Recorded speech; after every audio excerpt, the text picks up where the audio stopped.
Remember when, a bad haircut Mhm. was like the worst thing that your kids could come home with? Yeah. Now it's like every time you turn on the news, someone's career is like going up in flames, right? Right. Because of a tweet or a joke or something they said like 20 years ago. Yeah. And it's this whole cancel culture thing that has everyone like on edge. It's certainly a hot button issue. Yeah. And while it might seem new, the roots of cancel culture actually go back like decades. Really? It's fascinating how the term has evolved from a very specific use in Black communities to this broader kind of cultural anxiety that we see today. So you've asked us to do a deep dive into cancel culture. So we've got a stack of research and news articles and even some firsthand accounts from people who've experienced this whole thing firsthand. So we're going to trace the evolution of the term, look at some of the key moments that fueled the panic, and examine how this whole concept has been weaponized. Yeah. I mean, it's kind of crazy. So one of the first appearances of the term cancel comes from a 1981 Chic song, Oh, "Your Love Is Canceled."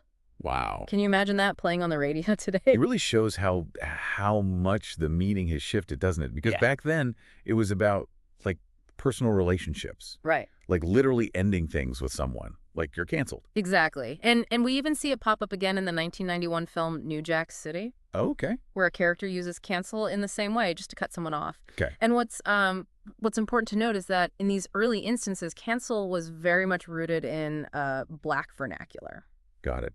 So how did this term migrate from like personal breakups to public takedowns? Well, the early 2010s saw the rise of what we call call-out culture online. Okay. Social media, especially platforms like Twitter, gave people a powerful tool to call out problematic behavior and hold individuals accountable. And this was especially important for marginalized groups who had historically been silenced, right? Right, because suddenly you could reach a much larger audience, right, Yeah. and build momentum around these issues. And hashtags became a way to organize and amplify those voices. Okay. Think about the hashtag Cancel Colbert hashtag back in 2014. Oh, yeah. A satirical tweet from Stephen Colbert's show was deemed offensive. Right. And this online campaign demonstrated how quickly social media could mobilize people and bring attention to issues of race and representation. But this also brought to light the potential for online outrage to spiral out of control, right? I mean, Right. Sui Tark, the woman who started that hashtag,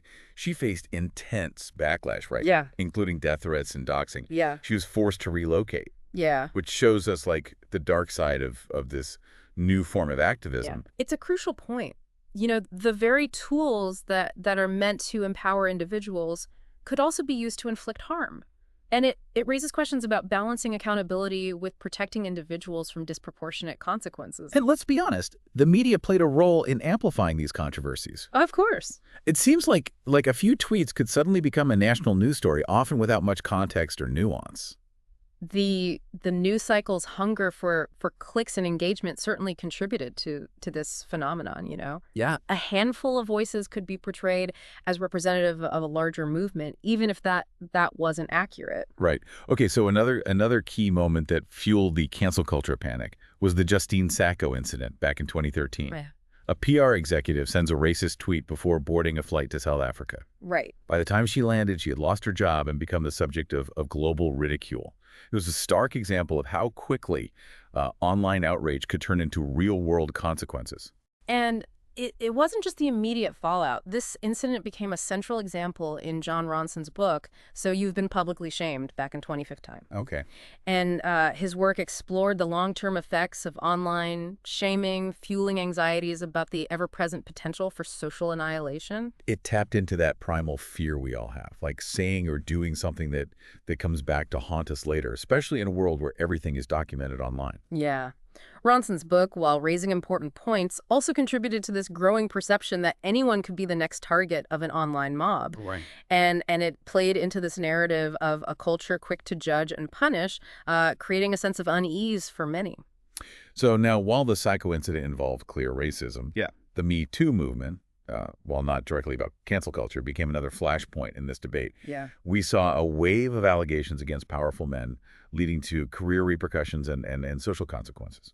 The Me Too movement was a necessary and long overdue reckoning with sexual harassment and abuse. But as accusations mounted, so did the backlash, with concerns about due process and whether the movement had gone too far. Okay, so the allegations against comedian Aziz Ansari became a focal point, right? Yes. For those arguing that Me Too was overreaching. Yeah. Some felt his actions, while inappropriate, didn't warrant the level of scrutiny and condemnation he received. Right. The Ansari case, for many, highlighted the potential for ambiguity within the movement. Right. Like, where was the line between holding someone accountable and unfairly damaging their reputation? Right. It became a battleground for defining the limits of acceptable behavior and what constituted a cancelable offense. And amidst all this, a very specific group saw an opportunity to seize the narrative and use it for their own purposes. Yeah, we're talking about the conservative weaponization of cancel culture. They recognized the power of the sphere and began using the term as a catch-all for anything they perceived as an attack on their values. So suddenly everything from debates about Confederate monuments to criticisms of insensitive language was being framed as cancel culture, as like a liberal plot to silence conservative voices. Yes, this framing effectively shifted the focus from the underlying issues of racism, accountability, and social justice to a narrative of victimhood and oppression. Okay. It played into pre-existing anxieties about political correctness and fueled a sense of grievance among their base. And it dovetailed perfectly with this already pervasive stereotype of the oversensitive college liberal, right? Right. Unable to handle dissenting viewpoints. This idea that college campuses were becoming these echo chambers where any challenge to progressive ideology would be met with swift and merciless punishment. The Christina Hoff Sommers incident at Lewis and Clark College in 2018 is a prime example of this narrative taking hold. Okay. Summers, a conservative author, was met with student protests against her views, which were then amplified by right-wing media as evidence of this so-called liberal intolerance. It's important to note that college campuses are incredibly diverse, right? Right. And the reality of student discourse is far more nuanced than these portrayals suggest. But this narrative of the fragile liberal became a powerful tool for discrediting legitimate criticism and painting conservatives as victims of a censorious left. It's a classic case of turning the tables, you know? Those most vocal about cancel culture are often the ones most quick to silence dissenting voices. And it's incredibly effective at rallying their base and creating division within the broader political landscape, right? Yeah. It's a distraction tactic, really diverting attention from the actual issues at hand. Precisely. By framing themselves as victims of this supposed cancel culture, they can avoid engaging with the substance of the criticisms being leveled against them. So we've got this perfect storm brewing, Yeah. right? Genuine concerns about online harassment, Yeah. bad faith actors intentionally stoking fear and outrage, and a media ecosystem that often amplifies these dynamics without sufficient context. Yeah. It's no wonder people are feeling anxious and confused. It's a complex issue with no easy answers, but by understanding the history of the term, the key moments that shape the narrative, and the forces at play, we can start to navigate this terrain with more clarity and critical thinking. It's not just politicians and pundits, right, Yeah. shaping this narrative. Right. The media, often unintentionally, plays a significant role in this cancel culture panic. Yeah, you're absolutely right. Mainstream media outlets often fall into the trap of uncritically repeating and amplifying the right's framing of the issue. It's almost as if they're afraid to push back for fear of being labeled woke or too sensitive themselves. Yeah, it's like they're walking on eggshells, right? Worried about becoming the next target of outrage. Right. And that reluctance only legitimizes these distorted narratives, creating a chilling effect on open discourse. Exactly. It creates a situation where journalists who should be holding power to account are instead hesitant to challenge those in power for fear of being accused of participating in cancel culture themselves. So how do we break free from this cycle of fear and outrage? I mean, is there a way to have productive conversations about accountability and free speech without getting bogged down in this cancel culture quagmire? Well, I think recognizing that the term itself is often too broad, too loaded, and ultimately unhelpful is a good place to start. You know, it lumps together a wide range of situations that require more nuanced language and understanding. Right. It's like using a chainsaw to trim a bonsai tree. Exactly. We need more precise tools to address the specific dynamics at play in each case. Think about it. Someone being fired from their job for posting a racist tweet is a very different situation from a student choosing not to engage with a classmate who made an offensive remark. Right. These scenarios involve different levels of power, different contexts, and different potential consequences. But by throwing them all under the umbrella of cancel culture, we lose the ability to have meaningful discussions about the complexities of online behavior accountability and the limits of free speech. And let's not forget the role of Twitter itself in all of this. The platform's very structure, with its emphasis on brevity, virality, and outrage, is practically tailor-made for amplifying conflict and distorting our perception of reality. It's true, a handful of tweets can create the impression of a mass movement or a widespread sentiment, even if that's not an accurate representation of public opinion. And because journalists are so reliant on Twitter for news and trends, that distorted perception often bleeds into their reporting, further fueling the panic. It's a vicious cycle that's difficult to break free from. It feels like we're stuck in this echo chamber where the loudest, most extreme voices dominate the conversation and nuance goes to die. Exactly. And it's important to remember that those loudest voices on social media often don't represent the majority view. They are often amplified by algorithms designed to promote engagement, regardless of whether that engagement is positive or negative. So instead of asking, is cancel culture real or fake, maybe we should be asking, what specific dynamics are at play in this particular situation? Right. And what are the most effective ways to address them? I couldn't agree more. We need to move beyond these simplistic binaries and embrace the complexity of these issues. We need to think critically about the information we're consuming, consider the source, and be willing to challenge our own assumptions. It's about taking a step back from the immediacy of social media and engaging in more thoughtful, nuanced conversations. Yeah. And maybe even taking a break from Twitter every now and then to gain some perspective. That's an excellent point.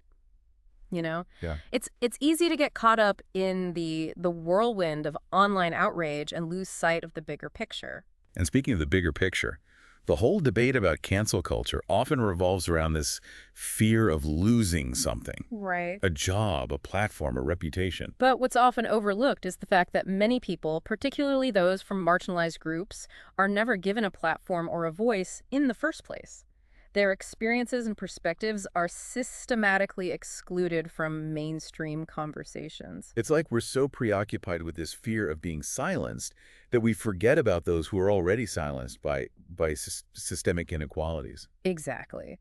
And this panic over cancellation can actually distract us from addressing those deeper, more pervasive issues of injustice and inequality. It's a sobering thought.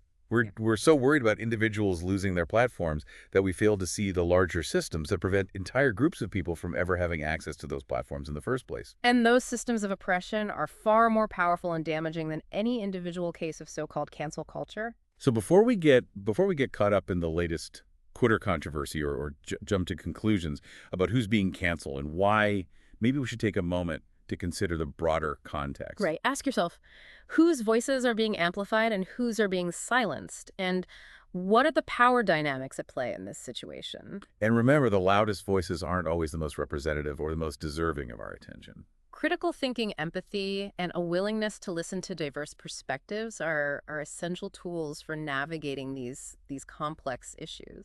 This conversation has definitely made me think about cancel culture in a new light. You know, it's Yep. not just about individual cases of online shaming, but about understanding the larger forces that shape our discourse. Mm. Who benefits from this panic and who ultimately gets silenced. I agree. It's about recognizing the ways in which this fear of being canceled can be used to manipulate and control conversations, often to the detriment of those who are already marginalized and disempowered. You know, one of the most frustrating things about this whole debate is how the term cancel culture is often used to shield those in power from facing legitimate criticism. Absolutely.